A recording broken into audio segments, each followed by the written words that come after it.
बहराइच जिले के नानपारा विधानसभा क्षेत्र का ये नीबिया गांव है जो बिल्कुल भारत नेपाल सीमा पर है। यानी इस गांव के बाद नेपाल शुरू हो जाता है। गांव के ठीक बगल में भारत नेपाल सीमा है। वो सफ़ेद चादर से दिखाई दे रहे हैं, उसके उधर नेपाल की सीमा है। बिल्कुल बॉर्डर का ये गांव है। यहाँ की भौगोलिक स्थिति तो अलग है ही है, राजनीतिक परिस्थिति भी अलग है। इस इलाके में यानी जो भारत नेपाल सीमा है और ख़ासतौर पर जो उत्तर प्रदेश के इलाके हैं उसमें भारी मात्रा में सीमा पर मस्जिद, मदरसे और इस्लामिक सेंटर बने हुए हैं जो एक बड़ा असर इस इलाके पर डालता है। तो चलते हैं गांव के अंदर और लोगों से जानने की कोशिश करते हैं कि इस बार के विधानसभा चुनाव में इस इलाके में क्या क्या मुद्दे हैं, बॉर्डर पर रहने वाले लोग क्या सोचते हैं, क्योंकि इनकी परिस्थिति जैसा मैंने पहले कहा अलग है, इनकी मांग भी अलग है। तो इस बार ये क्या सोचते हैं, किस तरह की सरकार ये चाहते हैं। तो गांव के अंदर चलते हैं और लोगों से उनकी राय जानते हैं कि इधर के हालात क्या हैं।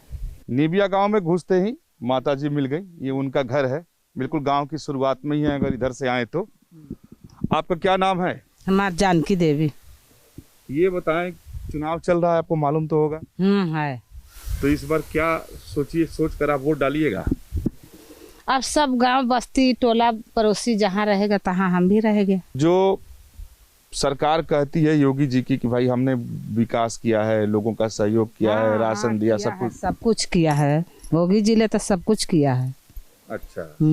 घर मकान भी हम लोग पाए हैं। हमारे गांव के मेराज प्रधान जीते हैं, घर मकान भी दिए हैं, हर चीज दिए हैं, व्यवस्था करे हैं, राशन पानी से, रोड से, नल से, सब कुछ है। लेकिन अखिलेश यादव तो कहते हैं जो कुछ भी नहीं हुआ है, लोग बहुत परेशान हैं।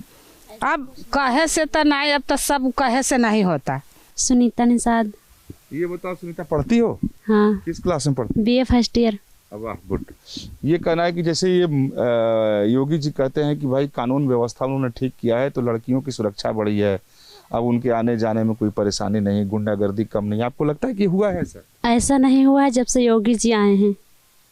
क्या आए हैं क्या? कि मतलब गुंडागर्दी नहीं होती है, पहले ज़्यादा होती थी, महिला पे अत्याचार भी होती थी, उसका भी मतलब बहुत कार्रवाई अब होती है सही से। पहले रहता था तो जैसे कोई भी जाता था उसकी सुनवाई थाने में भी नहीं होती थी, अब बहुत ही सुनवाई होती है महिला पर। आप लोग सुरक्षित महसूस करते हैं? बहुत ज़्यादा ही। अब क्या नाम है? हमारा राशिद नाम है, मोहम्मद राशिद सिद्दीकी। मोहम्मद राशिद सिद्दीकी। कहाँ जा रहे थे आप? साइकिल लेने जा रहे थे। राशन की दुकान से? जी नहीं, कोटेदार से। मैंने वही कोटेदार के हैं जो बढ़ता है सरकार की तरफ। जी जी। अच्छा, ये बताओ राशिद कि इस बार क्या जोर चल रहा है? इस बार तो हम यही बता सकते हैं कि हमें हमारे वहाँ तो साइकिल जोर चल रहा है, हम साइकिल ही समझते हैं। अच्छा जी, हम साइकिल ही पे वोट देंगे। हाँ, ये तो कहा जा रहा है कि भाई इस बार तो मुस्लिम और यादव सब लोग मिलकर साइकिल को दे रहे हैं। जी, हम लोग यहाँ पे तो साइकिल ही चल रहा है। अच्छा, योगी बाबा जो कहते हैं कि भाई हम सब लोगों को राशन दे रहे हैं, घर दे रहे हैं, बिजली दिए हैं, तो क्या हुआ, 5 किलो राशन से कोई का रोजगार चल जाएगा? कोई खाना चल जाएगा? एक महीने में 3 रुपये पड़ता है, डेली का 3 रुपये पड़ता है। 3 रुपये में कोई पेट भर जाएगा 5 किलो राशन से? गैस सिलेंडर कितने में हो गया? 1000 में हो गया है। तो क्या आपको उम्मीद है कि अगर अखिलेश की सरकार आएगी तो राशन ज़्यादा मिले, पूरे महीने भर का मिले, गैस सिलेंडर का दाम कम हो जाए, इस तरह की उम्मीद कुछ है आपको? जी, हम ये नहीं बता सकते हैं, लेकिन पहले से कुछ महंगाई खत्म होगी। इस वक्त बहुत महंगाई है। जब कभी जंग छिड़ सकती है तो नुकसान। जंग तो नेपाल से पता नहीं छिड़े या न छिड़े, जब कभी छिड़ सकती है तब नुकसान है, वैसे कोई नुकसान नहीं है। हमारा लोग का फायदा है, यहाँ नेपाल से रोजगार चलता है हमारा सबका। अच्छा। हम लोग नेपाल ही में काम करते रहते हैं।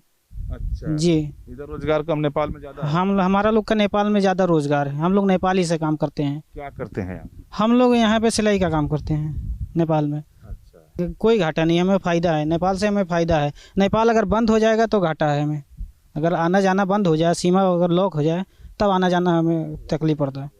लॉकडाउन में तो तकलीफ़ होती है, बहुत तकलीफ़ हुए है, इतना तकलीफ हुए हम लोग जानते हैं। लॉकडाउन में हम फंसे हुए थे वहाँ किराना में। तो आपके इलाके से तो जैसा जानकारी आती है कि बहुत सारे जो वो अपराधी जो तस्कर लोग हैं इधर से उधर इस इलाके से भी बहुत गुजरते हैं, उससे कोई दिक्कत नहीं होती आपको? जी कुछ नहीं, यहाँ से कुछ नहीं होती है। उनके आते हैं जाते हैं, उनसे कोई चीज़ नहीं है। Sir Radhe Shyam Verma sir. राधे श्याम वर्मा जी जी जी। तो वर्मा जी, इस बार तो एक वर्मा जी यहाँ सपा से चुनाव लड़ रहे हैं। जी जी जी जी। वर्मा जी तो उन लोग समर्थन करेंगे? जी समर्थन क्यों नहीं करेंगे सर। अच्छा। जी जी। बताइए किसका जोर चल रहा है वर्मा जी? सर साइकिल और भाजपा का जोर चल रहा है सर इस समय। अच्छा, जी जी साइकिल और भाजपा। जी जी ये बताइए वर्मा जी, ये तो आपका गांव नेपाल बॉर्डर पे है, जी ये तो अंतिम गांव है, इसके बाद कोई गांव उधर है ही नहीं। तो नेपाल सीमा पर कुछ फायदा भी है रहने का, नुकसान भी है। नुकसान क्या ज़्यादा है? नुकसान सर यहाँ पे ये है कि जानवर ज़्यादा आते हैं सर। गाय वाय सर नुकसान ज़्यादा करती हैं, और बॉर्डर एरिया में सर थोड़ा बहुत तो नुकसान होता ही है। जी जी तो बॉर्डर एरिया में अगर कहें तो बहुत सारे नए नए कंस्ट्रक्शंस भी हुए हैं, मस्जिद मदरसे भी बहुत सारे बने हुए हैं। जी जी तस्करी होती थी इस इलाके में, हाँ अब सर वो तो होती है सर, अब तो कंट्रोल में है सर। अच्छा, जब से बीजेपी की सरकार आई है सर, जब से कंट्रोल में है सर। यानी तस्कर कम हो। जी जी जी किस चीज़ की ज़्यादा तस्करी होती थी इधर? सर यही सब है सर। जैसे कपड़ा है इधर से उधर करना, और जैसे दाल चावल है इसी का आयात निर्यात करते हैं। छोटी मोटी चीज से लेके सबकी तस्करी करते तस्करी करते हैं सर। हैं। इधर कम हुई है। कम हुई है सर, बीजेपी के सरकार में कम हुई है सर। ठीक है, ये बीजेपी वाले जो कहते हैं भाई हमने तो बहुत लोगों की मदद किया, हाँ बहुत मदद किया, हाँ बस एक अंतिम, तो क्या आप लोगों को मदद पहुंची है जो योगी बाबा कहते हैं? हाँ सर पहुंची है सर। अनाज मिलता है महीने में 2 चक्कर सर। आवास मिल रहा है सबको।